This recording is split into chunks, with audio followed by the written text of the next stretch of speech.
Yo, yo, yo! What's up, y'all? Welcome back to another video on the channel. And today we're reacting to this genre will replace Isekai by Gigguk. Let's get right into the video. Wait. Before we get right into the video, I would like to thank y'all for 900 subscribers, y'all. 900 subscribers to me is a lot of subscribers. Like, think about 900 people in the room. Like, 900 people in this room is a lot. I don't think that will fit. But yeah, we're on our way to 1K. So sub up, y'all. Sub. I'm on the way to 1,000 subscribers. You know what I'm saying? And if we reach 1,000 subscribers, bro, I will finish the Outlast. This genre will replace Isekai. I think I'm done with Isekai. At this point, I've seen it all. Isekai with power fantasies, economics, politics, using swords, smartphones. Time out. Best Isekai go. To me, my best Isekai would be I got reincarnated by a slime. Where the protagonist is reincarnated as a slime, vending machine, even a goddamn hot spring. For the longest time, Isekai. Ooh, wait, that's a good one too. Was just my comfort food. There's a lot something of, I could just turn my brain off and enjoy while using as few neurons as possible. Yeah, I knew it was unhealthy junk food, but sometimes you just want to indulge in something that feels familiar. But eventually, I've come to realize that as good as it tastes, eating too much McDonald's is detrimental to my health. Isn't it crazy how we got an Isekai with a vending machine? KFC. Regression is a very popular genre in Korean manhwa and is the latest landfill dumpster rabbit hole I have once again fallen into. The genre is to manhwa what Isekai is to anime and manga, and is about as equally detrimental to my health. Now, if you don't know what manhwa is, well, it's kinda like manga, except it's spelled like this. And it manhwa. Huh? Manhwa.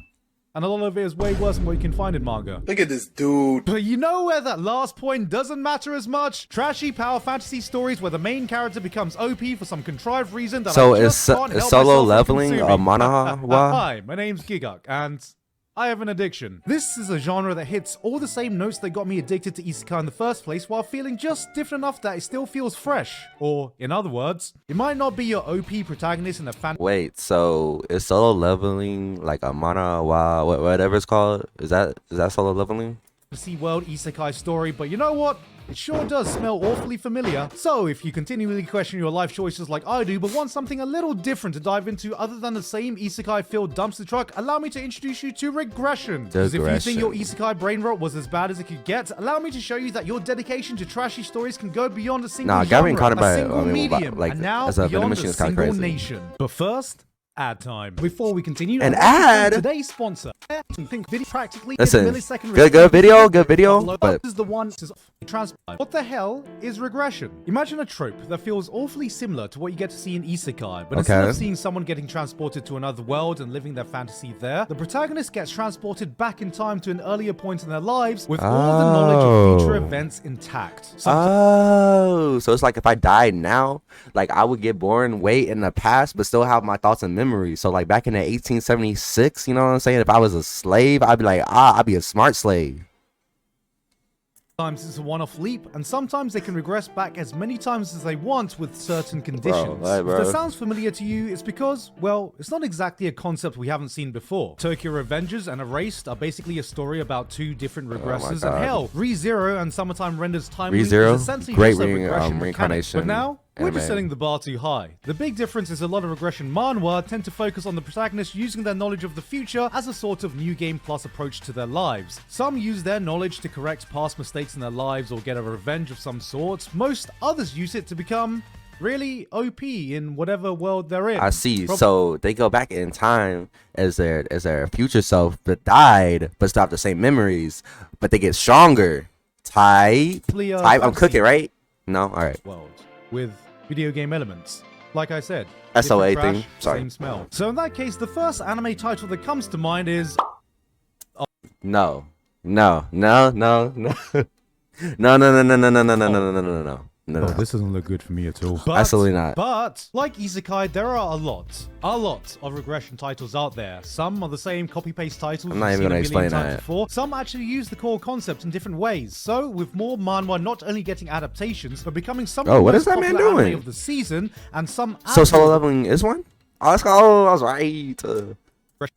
manhwa adaptations starting to sneak in through the cracks, like A Return as Magic Should Be Special, I think this is a genre we are only going to see more of in the future. Alright, you've piqued my curiosity. So, where do I start? I'm curious. Okay, here's what we're gonna do. The original plan was that I was gonna run through a bunch of titles, then I realized halfway through writing about the 10th progression with a fantasy backdrop, video game-esque abilities, a dungeon crawling structure with a big mysterious tower to climb, my fucking mind was starting to regress back to pee-pee poo-poo age. So instead, what I'm gonna do is just speed run through some titles in different categories and focus on a few that let him cook out to me. This way I could show you some of my favorites and prove that not every regression manhwa is a fantasy series where the main character can regress and get super OP because of it. So, you put the 100 let's start with you gotta cook. fantasy manhwa where the main character can regress and get super OP because of it. Look, it wouldn't be a proper introduction without starting off with a series like this, okay? Like looking at Isekai and seeing the same copy and paste Sword Art Online clones, going through manhwa can feel like reading 1,000 different iterations of solo leveling, except hey, this time the main character can also regress. Leveling with the gods is essentially just that exactly, but there's one I actually think was executed half decently. The Swordmaster's son shows the rise of the youngest son in a family that's the equivalent of the Swordmaster version of the Zoldyck family. Kill the Hero details a good old revenge story where the protagonist levels up to kill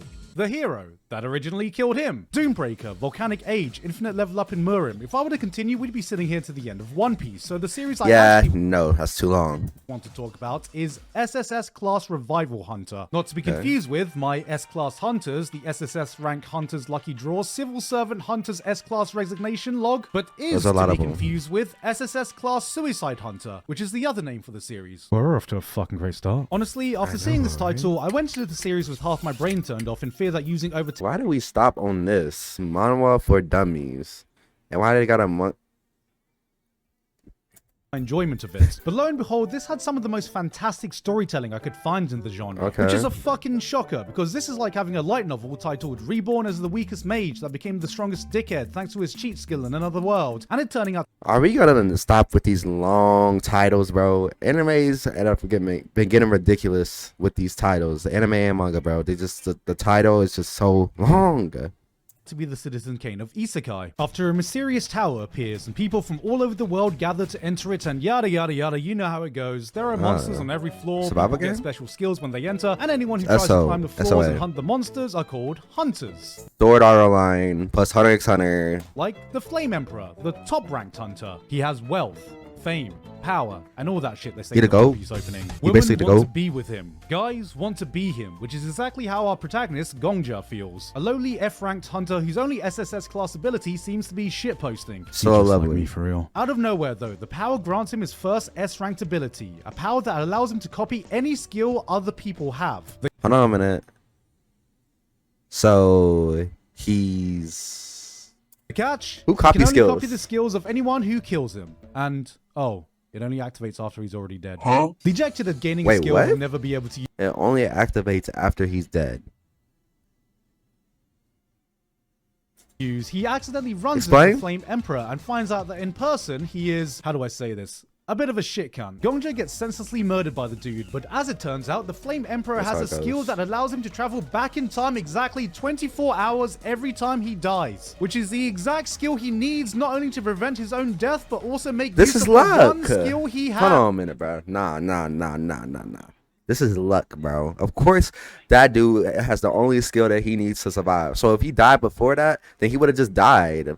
But he went to the one person who had the skill that he needed in the whole entire world, Cap. Oh wow, would you look at that? What a coincidence. Who could guess this could ever happen? After waking up with his newfound powers, he decides to take revenge. So he travels back in time to a point before the Flame Emperor awoke his powers by offing himself 4,090 times. Yes, you heard that right. 4,090 times. This motherfucker unalived himself so much, he might as well change his pronouns to was/were. But after taking revenge, the real meat of the story comes when he uses his newfound ability to climb floors, become one of the most respected hunters in the land, and uncover the secrets behind this mysterious tower. Alright, I'm gonna be real here. I know the plot synopsis makes this sound like the most generic, trashy regression manhwa you can find, because it absolutely is. at the beginning. But as you continue, you come to realize that this is not the generic trashy show you expected it to be. With a lot of these dungeon crawling manhwa, the formula is pretty set in stone. You go up floors, everyone encounters a progressively more powerful monster, everyone wonders how— But then like after the beginning it just sounds like SAO. Oh my god, can I speak? SAO. It just sounds like SAO, bro. The hell we're gonna defeat it, main character swoops in, saves the day, powers up. Hey, it worked for solo leveling, it can work another 10,000 other times, right? But what sets Revival Hunter apart is the level of world building and different clear conditions when it comes to every floor. Instead of feeling like a dungeon, each floor is more akin to a different world with its own people, conflict, and hardships. Every stage is so thematically different and presents a different philosophy that Gongja has to face, and he never comes out the same person as when he entered. On the surface, it seems obvious what needs to be done to clear each floor, but as you dig deeper in each world, you realize there is far more going on underneath. This is honestly more reminiscent to seeing Luffy travel to different islands and resolving the different conflicts he's saying it's better than One Piece. He's saying it's better than One Piece. Counters. But where the regression comes in is seeing Gongja's unwavering commitment to giving each world the one thing he thinks every place deserves: a happy ending. And to do that, he will retry the floor as many times as he needs to get the conclusion he wants. While Subaru is out here learning in season 2 that maybe he shouldn't be relying on his return by death ability so much, Gongja saw one low-tier god video and thought it was a Mr. Beast challenge. 10 times, 100 times, 1,000 times optimizing every little path, getting a better understanding of every single person, spending more time to truly empathize with the struggles of every floor before coming up with his own resolution. It's never about beating the final boss, it's about giving the characters in the world the closure they need, no matter how much suffering it takes to get there. If you have enough patience to get to floor 21, or the mirror mark of this story, you'll be able to see what makes this series special. This is where the series truly comes into its own, with some of the most beautiful storytelling I've seen in this genre. Normally with these videos, I like to save the best till last, but I'll just go out and say that this was my favorite regression manhwa I've ended up reading so far. I came in looking for trash and I somehow ended up finding gold. So if you're thinking about trying any of the titles I just mentioned, this should be it. Whoa, Gigguk. I'm not reading it unless they make an anime out of it. I thought we were trying to get off Isekai. What if I don't want another fantasy show with video game mechanics? Isn't there anything more realistic? I mean, sure, let's be real here. The first thing I'd do if I was able to regress back with my knowledge intact is maybe buy a Bitcoin, invest in some— Boy, what in the world? The first thing I'd do if I was able to regress back with my knowledge intact is maybe buy— Is that a Bitcoin, invest in some Apple stocks. Tell Justin Wong, don't do it! He's capable of parrying the super! Well, don't worry, there's a manhwa for that. Except the Justin Wong thing, that was a joke. I would never deprive gamers of the greatest moment in esports history. Past Life Returner is there if you want a series about a guy regressing back and getting rich through hedge funds and financial investments. Medical Return takes the regression formula and puts it into a medical drama, with a doctor regressing back to fast track his medical career. What's that one medical show? I forgot, but everyone knows it. It's a really popular hospital show. To be an actor does this even better in my opinion, except with a successful actor rising up even faster to stardom again, if that one arc in Oshinoko wasn't enough to get your fix. But for a grounded regression drama, I very much enjoyed A Man's Man. Hansung, one of the biggest technology companies in Korea, has just appointed the youngest ever CEO, Yoo Yeon-hung. He has it all. Power, fame, fortune, and all that shit they say in the One Piece. Except one problem. No one he cares about gives a shit. Hated by almost everyone he's worked with after he's betrayed and backstabbed his way to the top. His wife leaves him on the day of his promotion, and to top it all off, he finds out that one of his closest ex-co-workers has just committed Jump King. So, is there really anything to celebrate about? Alone and despised, he turns to his last remaining friend. A good old bottle of Jack, baby. Yeah, that'll never betray me. Except it does. And he dies. Well, that shit just be hitting different today because he inexplicably wakes up 20 years younger right before the job interview for the very company he would inevitably become the CEO of. But can you explain how he did that though? That's what I thought. New chance to redo all of his past wrongs. This is a good old-fashioned corporate drama with a regression twist, and while you might be able to guess how this all plays out, the first thing that stood out to me about A Man's Man is just exactly what the protagonist's regression abilities are used for. Of course, with the company's future CEO with all the knowledge he has, starting from ground zero again, you know what to expect. He's gonna climb the ladder even faster, play the company politics perfectly to a T, expose all the people who were a thorn in the time he was there, and everyone around him is left dick in hand wondering how the hell young upstart play the corporate game so well. So this is basically him going back with the knowledge he knows now, that he's not gonna betray anyone, but he's still gonna get the people that was dickheads out of here, right? So he's But gonna while many become regression manhwa famous and focus have solely good on the protagonist friends finding success and in not die whatever lonely. field they're in, Yu Yon's energy is put into making sure his entire team finds success and rising up together. He makes sure his co-workers are equally seen. He becomes ensures nice that guy. the actual people doing the hard work are the ones that get the recognition and not the loudmouth bosses standing above them. This isn't a story about a man who gained success. This is a story of a man who already found success but regrets the way he got there. In a sense, there wasn't a single person responsible for the thorny path he took in his first life, but it was the result of the highly toxic work culture that the company had fostered for itself, and it's that culture that Yu Yon is really fighting against, not by completely destroying the company, but changing it from within. Yes, this is a power fantasy, but it is a power fantasy for Sounds like a very peaceful anime.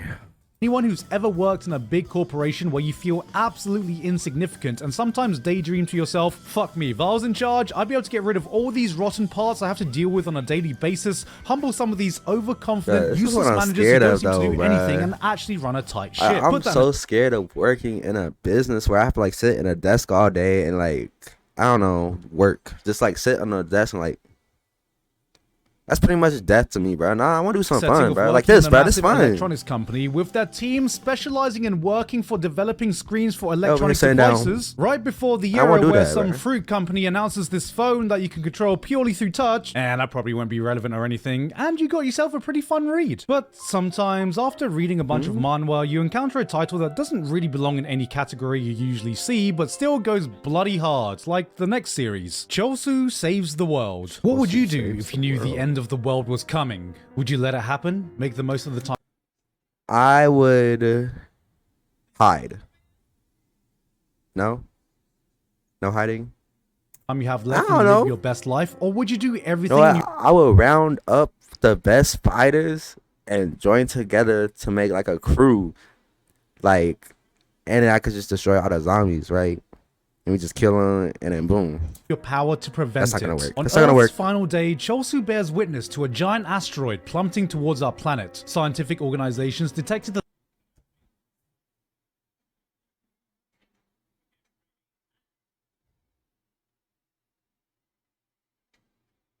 massive rock far too late and miscalculated it to be a near miss. All attempts to destroy or divert the thing have failed. As just a normal Korean office worker, Chosu, like many other people, was completely wait, they're talking about save the world in like a different way than zombies. Powerless to stop this fate, and all he can do is crack open one last cold one and give one final toast as he watches the world come to an end.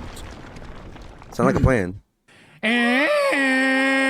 But we all know this is a regression story where the end is just the beginning of the end. Again, Chosu wakes up decades earlier as a kid. No mentions of any asteroid, no one panicking at the end of the world. Just one lone boy armed with Windows 2000. Microsoft Windows 2000? Oh, we're doomed. With his knowledge alone of Earth's inevitable fate, he gathers his strength, looks up to the sky, and goes, oh, that asteroid's going down. I don't want to close my eyes.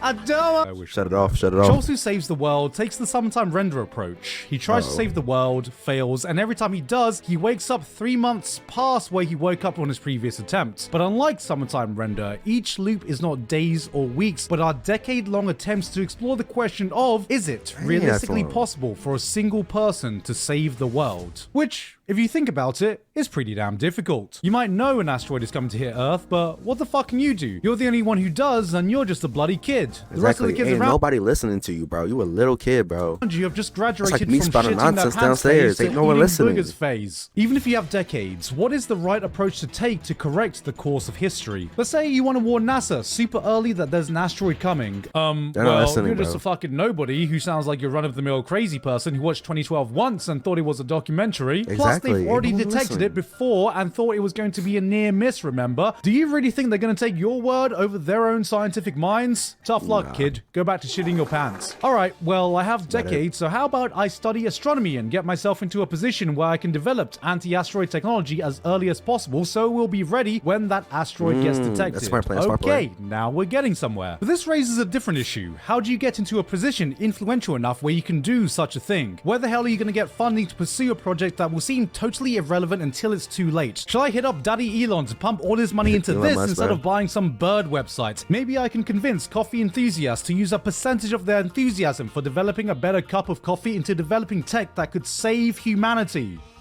And brew a cup of coffee. Loop after loop, layers get added to the plan, more problems arise that need to be overcome, time gets wasted specking into the wrong tech tree. Maybe you find out that a solution is theoretically possible, but you need to influence the technology infrastructure. Oh, a minute.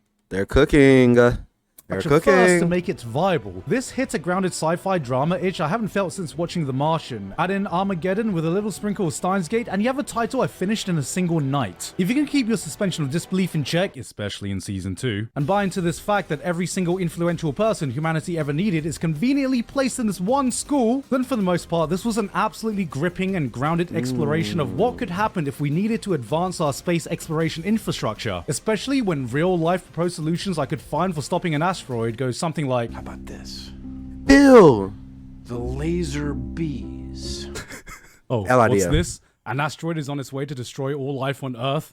Send out the laser bees! That pretty much sums up my introduction to regression manhwa. There is one more title I was planning to talk about that's not technically regression, but definitely takes the core appeal and spins it into its own unique thing that I feel has the potential to be the next big thing after solo leveling. But, you know, I think that deserves a video on its own. So, until then, I'm going to take a break from my Isekai and regression brain rot for real this time and start diving into some good, critically acclaimed anime again. What's this? Cultivation manhwa from China? Oh no. Chinese anime? It's not addition, it's a lifestyle choice. Hey guys, hope you enjoyed that video. Thank you very much this month. So is Isekai dying for real, bro? I don't know, bro. I don't know about Isekai dying, bro. Hey, we still got solo. Wait, why did I almost say solo leveling, bro? Wrong. We still got reincarnation of a slime. We still got Subaru. We still got a lot of them, bro. So I don't think it's dying, but you know what I'm saying? You can make some out of these regression animes. I mean, regression mangas or whatever they're called. Mahamana Hawa, whatever they are. You can read those. Those sound fire. If y'all did enjoy the video, hit that subscribe button, subscribe, like button, like button, and subscribe button. We're on our way to 1,000 subscribers. If we reach 1,000 subscribers, we'll be playing Outlast on the channel. Yes, sir.